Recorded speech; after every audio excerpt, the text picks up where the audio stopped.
안녕하세요. 딱 한 페이지 영어 원서의 윤재나입니다. 여러분들은 북한이라는 나라에 대해서 얼마나 많이 알고 계시나요? 분명 저보다는 많이 알고 있을 것 같습니다. 왜냐하면 저는 0이에요, 지식이. 북한에 대해 아는 바가 하나도 없습니다. 왜 없냐? 관심이 없어서 라고 얘기할 수도 있을 것 같고, 좀 더 정확히 말씀을 드리자면 관심을 두지 않으려고 좀 애를 썼던 것 같기도 합니다.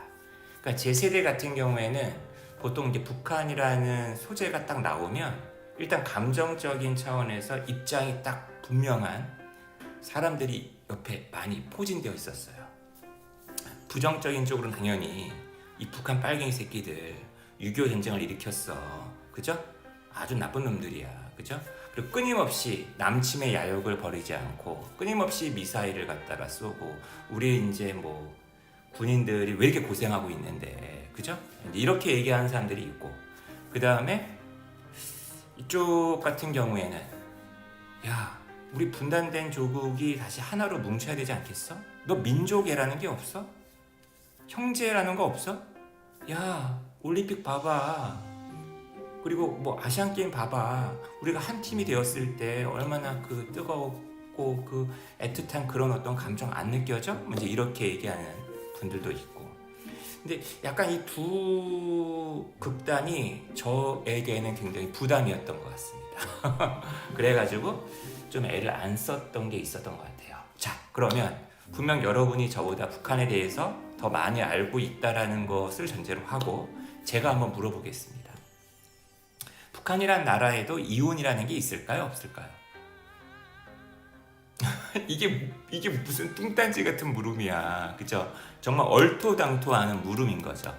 아니, 어느 사회에나 결혼이라는 제도가 있는 곳에서는 두 남녀가 아니면 두 어떤 결혼의 어떤 당사자가 마음에 안 맞으면 이혼할 수 있는 거 아닙니까? 북한이라고 뭐 다를 바 있겠어요? 당연히 북한에도 이혼이 가능하겠지. 무슨 교주가 반드시 너희들은 이혼하면 안 돼라고 얘기하는 그런 사이비 집단도 아닐 테고 분명히 이혼이라는 게 있을 겁니다. 자, 바로 지금 왼쪽에 나와 있는, 그죠? 프렌드라고 지금 제목이 되어 있는 요 소설의 소재가 바로 그 북한에서의 이혼 문제를 다루고 있는 소설이 되겠습니다. 그런데 제가 이제 북한의 이혼이라고 얘기를 했을 때 좀 약간 좀 낯설다라는 생각 들지 않나요?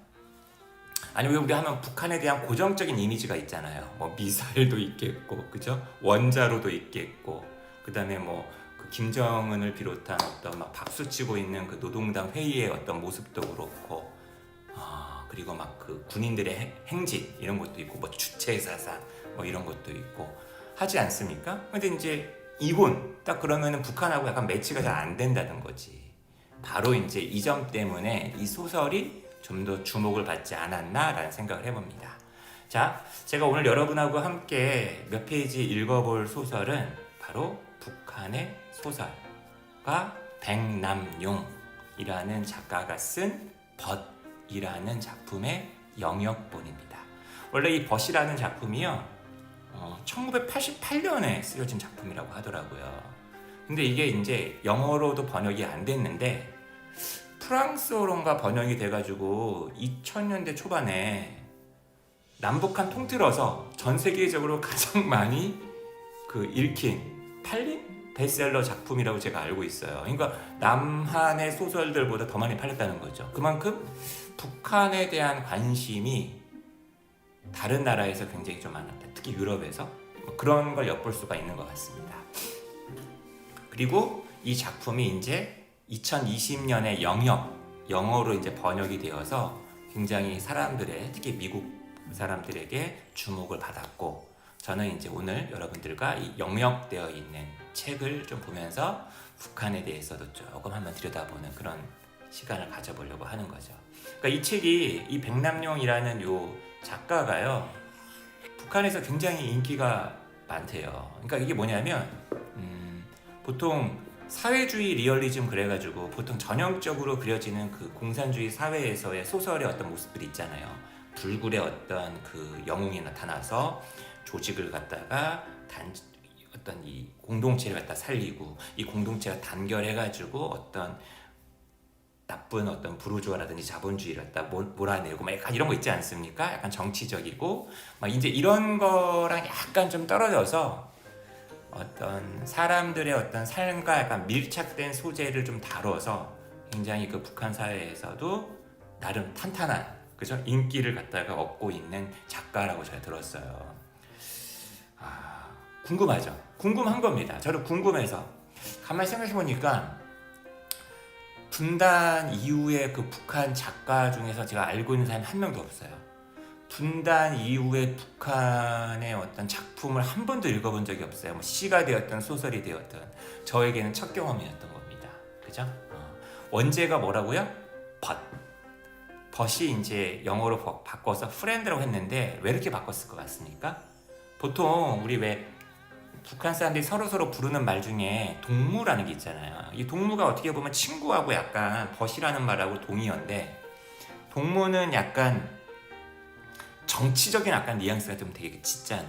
그죠? 동무 말고 벗. 그러니까 이 제목 자체부터 뭔가 많은 걸 암시하고 있는 것 같아요.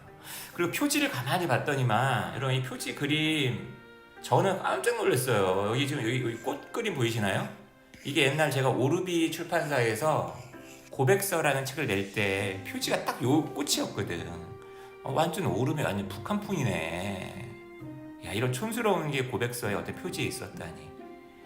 자, 그 다음 여기 지금 행거, 집에 걸려있는 행거, 아주 간이식 행거인데 옷이 왜 안 걸려있죠? 지금 빨래가 안 되어 있나?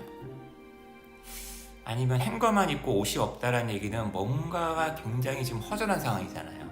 마치 저의 집을 보는 듯한 뭔가가 되게 없는 듯한 공허하고 뭔가 비어있는 느낌.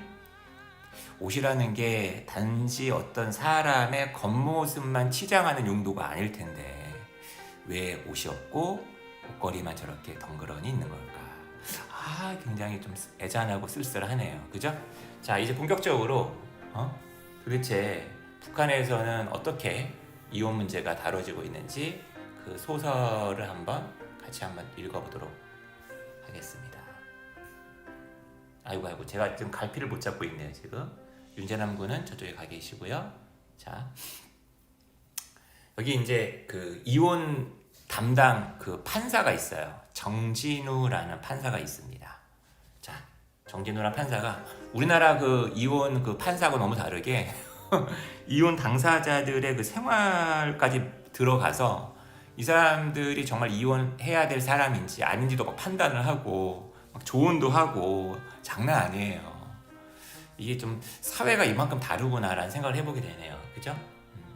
정진우가 그 순이의 그 주거 지역의 동네 그 리더, 뭐 예를 들면 우리 뭐 통장 같으신 분을 방문한 다음에 이제 그러니까 순이가 있어요. 순이가 이제 여자고요. 이제 남자가 석천인가요? 그렇습니다. 그죠? 이렇게 두 사람이 있는데 그 석천이라는 강한이라는 공장을 갑니다.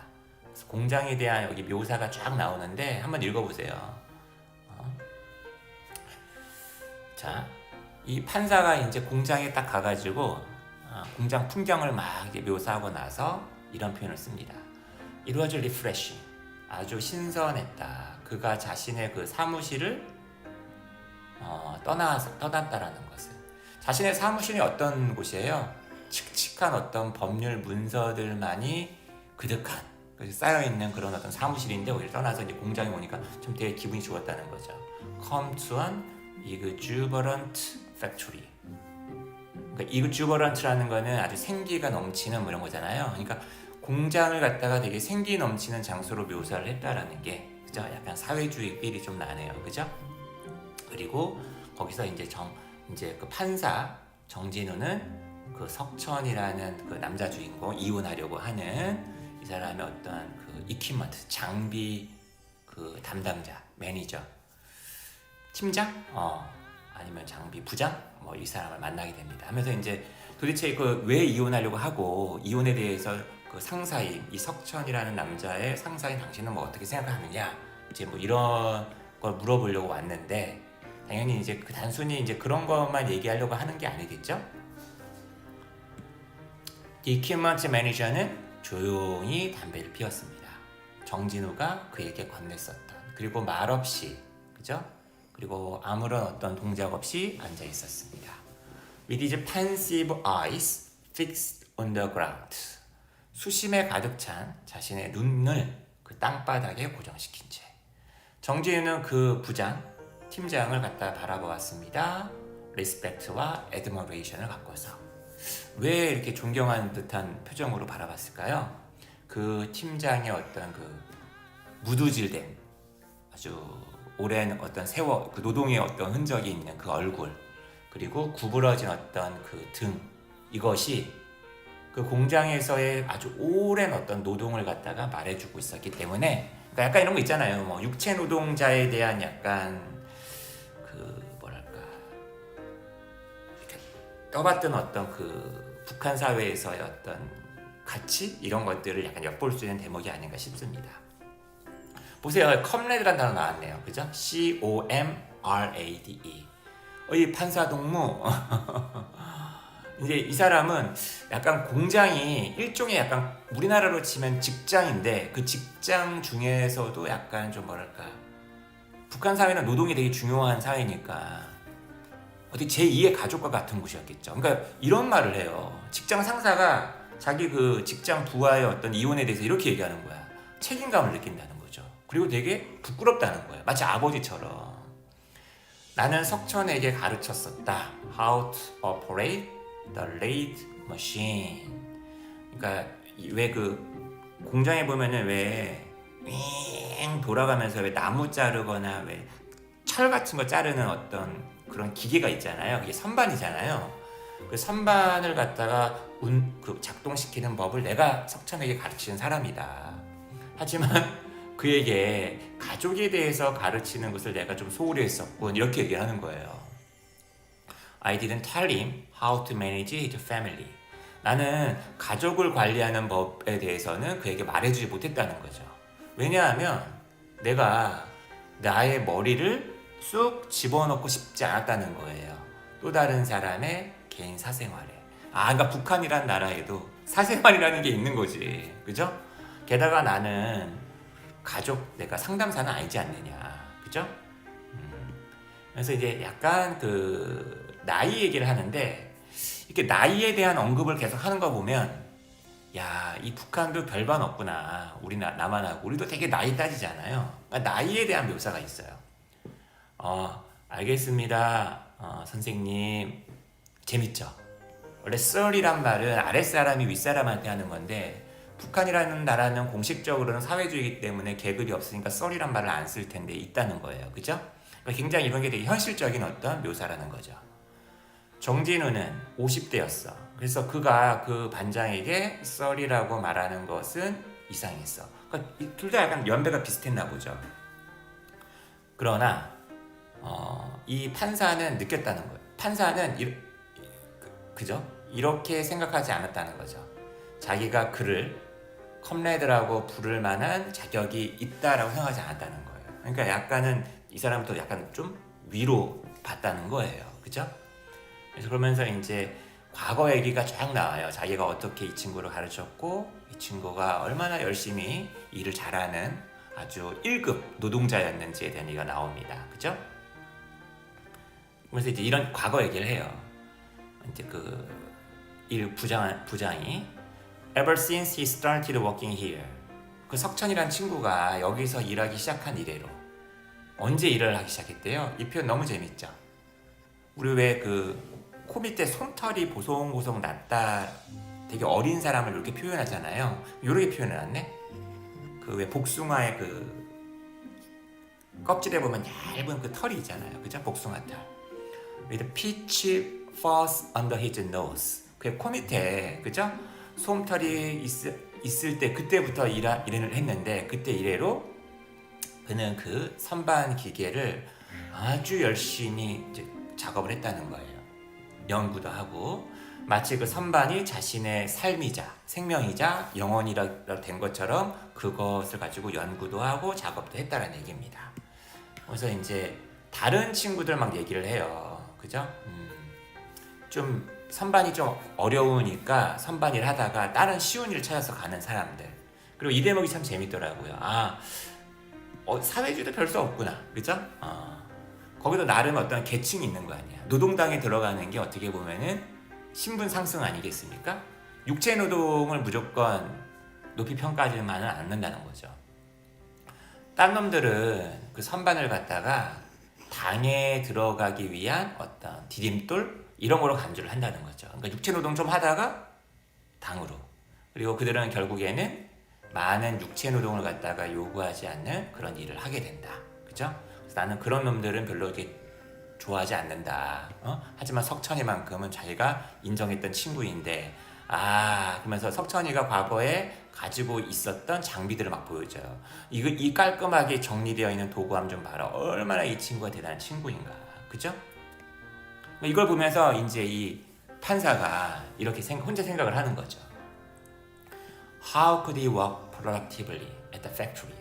그는 공장에서 어떻게 생산적으로 일을 할 수 있었겠느냐? 못했다는 거죠. 그의 어떤 그 가족 상황이 이렇게 스트레스가 많은데 와이프하고 지금 갈등이란 말이죠. 그죠? 석천은 아주 과거에는 굉장히 자신의 일을 생각하고 일에만 몰두하는 아주 1급 노동자였어요. 근데 지금은 어때요? 지금은 완전히 풀도 주고 있고 일도 안 하려고 하고, 그죠? 꾀죄죄하고 막 이랬나 보네. 그죠? 그러니까 다시 말하면 이혼하겠습니다 하고 아내랑 찾아왔을 때는 굉장히 좀 행색도 남나고 막 그랬었나 보네요. 그죠? 막 흐트러져 있고 자세도. 왜 이혼하려고 하냐면 아내였던 순이가 예를 들면은 무슨 미스 트롯 이런 대회 나가서 우승한 거예요. 갑자기 유명한 연예인이 된 거야. 보세요. Before Suni became a celebrity, she worked at our factory.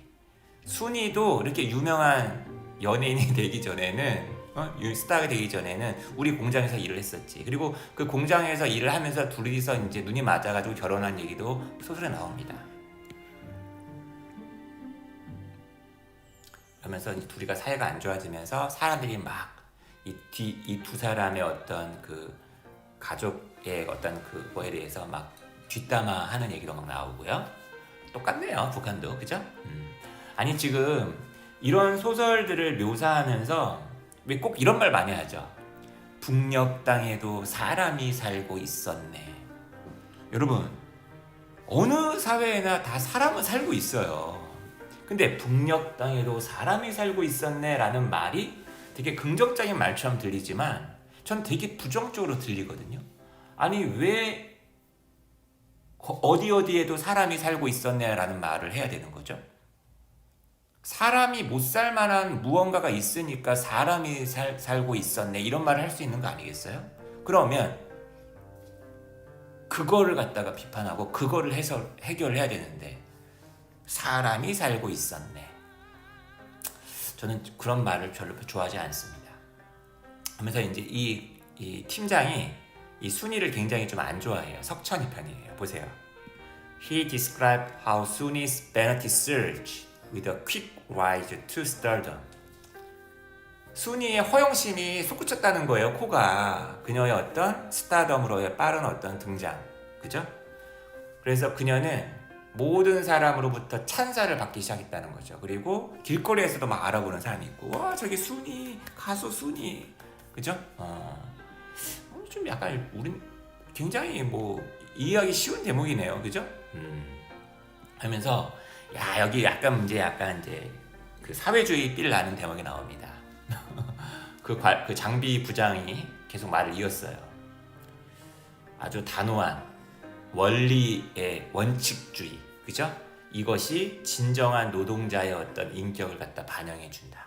근데 원칙이 없는 놈들은 드리프트, 떠다니게 되는 경향이 있고 정도로부터 라이트 파스로부터 비어, 그죠? 벗어날, 이탈하는 거죠, 그죠? 이런 어떤 하기가 쉽다는 거죠. 그리고 걔네들은 다른 사람을 갖다가 이용해 먹기 시작한다는 거예요. 왜? 지가 벗어났으니까, 그죠? 올바르게 살아가려고 노력하는, 지금 순위 욕을 하는 겁니다. 석천이를 망쳤다 이 얘기지. 그리고 이런 애들은 또한 다른 사람을 갖다가 무시, 빌리틀 하는데 의존한다. 그러니까 석천이를 얼마나 깔아 뭉갰겠느냐 뭐 이런 얘기예요. 나는 잘 모르겠다. 순이가 과연 이 카테고리에 맞는 여자인지 아닌지 근데 맞다고 생각하는 것 같은데 하지만 어쨌거나 이것이 그녀에 대한 나의 견해이다. 이런 내용이 막 나옵니다. 근데 이제 이 판사는 굉장히 객관적인 분인 것 같아요. 어느 한쪽의 말만 듣지 않습니다. 하지만 정진우 판사는 순이의 어떤 결함만 내일하기를 원치 않았다는 거죠. 그 순이의 잘못을 매너티에만 두고 싶지 않았다는 거죠. 허영심. 과연 순이가 정말 허영심이 많은 여자였을까 싶은 거죠. 아니 이 여자의 처지는 예술가잖아. 예술가. 공연 예술가는 다른 노동자하고는 좀 다르지 않아? 그러니까 모든 어떤 획일적으로 이 사회를 안 바라보는 게 이 소설의 매력인 거죠. 그러니까 이런 게 되게 현실적인 것 같아요. 그죠? 노동도 육체 노동만 있느냐 이런 얘기지. 그 예술가들의 어떤 그 특별한 어떤 재능은 그들로 하여금 being glorious. 가끔 연예인들 보면은 굉장히 당당하고 자신감 넘치고 막 이러지 않나요? 그죠? 이러기에 만들 수가 있다. 자, 순이한테 야, 너 메인하게 되지 말아라. 이 모두 보세요. 막 칭찬도 받고 찬사도 받고 막 조명도 쏟아지고 있는데 그리고 너는 그냥 겸손하게 평범한 삶을 살아라 라고 하는 것은 그녀에게 너무나 자기를 갖다가 통제하는 그죠? 이런 걸 요구하는 셈이라는 거죠. 그녀는 그녀 음악의 일부예요. 가수도. 그리고 음악이 그녀의 일부인 것처럼. 한 명의 예술가로서 그녀는 그 나라의 그 북한이라는 나라의 사람들을 갖다가 감동시킬 책임이 있다. 바로 노래와 가사와 그리고 그녀의 목소리로. 아니 그거로 지금 기여를 하고 있는데 아니 이거 순위 탓만 할 수 있느냐 뭐 이런 얘기예요 지금. 정진우는 그녀가 그녀의 남편에게 너는 선반 노동자야 육체 노동자야 이렇다라고 불평을 하고 있는 게 아니라 지금 순이는 순이 나름대로 남편이 너무 구시대적인 어떤 과거의 어떤 이상에만 박혀 있는 게 아니냐 매너리즘에 빠져 있는 게 아니냐 이렇게 이제 약간 불만이 있다라는 얘기를 하고 있는 겁니다. 그러니까 이 정진우는 순이가 이런 것에 불만이 있었을 것이다. 여자 약간 입장을 약간 헤아리는 거죠. 보세요. 백월드한 라이프를 갖다 살고 있는 게 아니냐. 어떠한 진보도 없이 과거 10년 동안. 아니 젊었을 때는 굉장히 진취적이고 이상적이었는데 어느 순간 매너리즘에 빠진 거 아니야? 이게 약간 이제 이런 대목 때문에 약간 검열을 빗나가지 않았나 싶어요. 자, 우리 북한 인민들이요. 우리도 K-팝, 한류같이 새로운 어떤 영역을 발굴해서 새롭게 우리 한번 진일보합시다. 과거의 육체 노동이라든지 뭔가 뭐 어떤 뭐 무기 생산이라든지 이런 데만 너무 매몰되어 있지 말고 It seemed as if 석천's intellectual drive and idealistic passions had leveled off. 석천의 어떤 지적인 어떤 욕구, 그 다음에 이상주의적인 어떤 열정이 그냥 평탄해져서 그냥 없어진 것 같다. 심지어는 후퇴한 것 같아요. 결혼 이후로. 그러니까 다시 말하면 예를 들면은 제가 이런 얘기도 되는지 모르겠지만 성적인 매력이 없어졌다라든지 명품을 안 사다 준다든지 월급이 줄었다든지 뭐 이런 거 가지고 아내가 남편한테 좀 불만이다 이런 게 아니라 지금 이런 것 때문에 불만이라는 거예요. 아 정말 대단합니다. He had become complacent in his work. 남편은 자신의 일에 자족하게 되었다. 이 석천이라는 인간은 그죠? 그리고 평범한 험블한 어떤 워커로서 인정받는 것에 그냥 더 자신감을 느꼈다는 거죠. 무엇보다 그의 계획을 실제로 완수하는 것보다 넌 그냥 노동자니까 그냥 노동자라는 것에 그냥 만족하는 거야? 뭐 이런 얘기예요 지금. 그는 근면함과 어떤 국가적인 어떤 의무라는 어떤 커버, 그죠? 위장 이거 아래 스스로 자기 주변에다가 타이트한 어떤 울타리를 만들었다. 이 남자는 그죠? 그렇게 함으로써 아내와 아들, 아내하고 아들한테도 그런 걸 강요했겠죠. 너희들도 그냥 그 울타리 안에서만 살아, 그죠? 그리고 이제 아내와 아들은 배제시켰다는 거죠. 이런 어떤 정확한 어떤 갈등, 그 커플 사이의 갈등이 순이로 하여금 남편에게 조금 애드버슬리하게 반응하도록 만들었겠죠. 그리고 좀 거만하게 석천에 대해서. 그리고 여기 이런 말 나와요.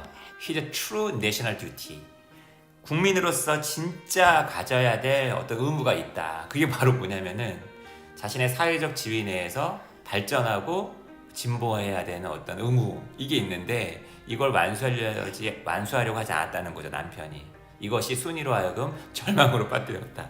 아, 정말 우리가 절망에 빠지는 거하고는 되게 다르네요. 우리는 와이파이가 안 잡힐 때 절망에 빠지고 월급이 안 오를 때 절망에 빠지는데 뭐 절망에 빠지는 건 다 똑같네요. 그죠? 정지르는 결론을 내렸다. 아, 문제의 근원이 아무래도 남편 쪽에 있는 것 같다 하면서 이제 이렇게 알아보면서 결국에는 너의 사정은 이렇고 너의 사정은 이러니까 너는 이런 걸 좀 고쳤으면 좋겠고 너는 이런 걸 고쳤으면 좋겠으면서 막 이제 이혼을 갖다 중재하는, 하지 않게끔, 뭐 이런 내용이 소설의 이제 후반부에 막 나옵니다. 아, 호기심 때문에 한번 읽어본 소설이었어요. 호기심은 충족은 했지만 여러분들에게 재미를 줬는지는 저는 미지수입니다. 여러분도 만약에 호기심이 동했다라고 한다면 한번 굉장히 유명한 북한의 소설이라고 하니, 북한을 대표하는 소설이라고 하니 한번 읽어보실 것을 한번 추천드리는 바입니다. 니도 안 읽을 거면서 왜 우리한테 추천해? 뭐 이런 얘기 하지 마시고요. 저는 다른 더 좋은 영상으로 돌아오겠습니다. 감사합니다.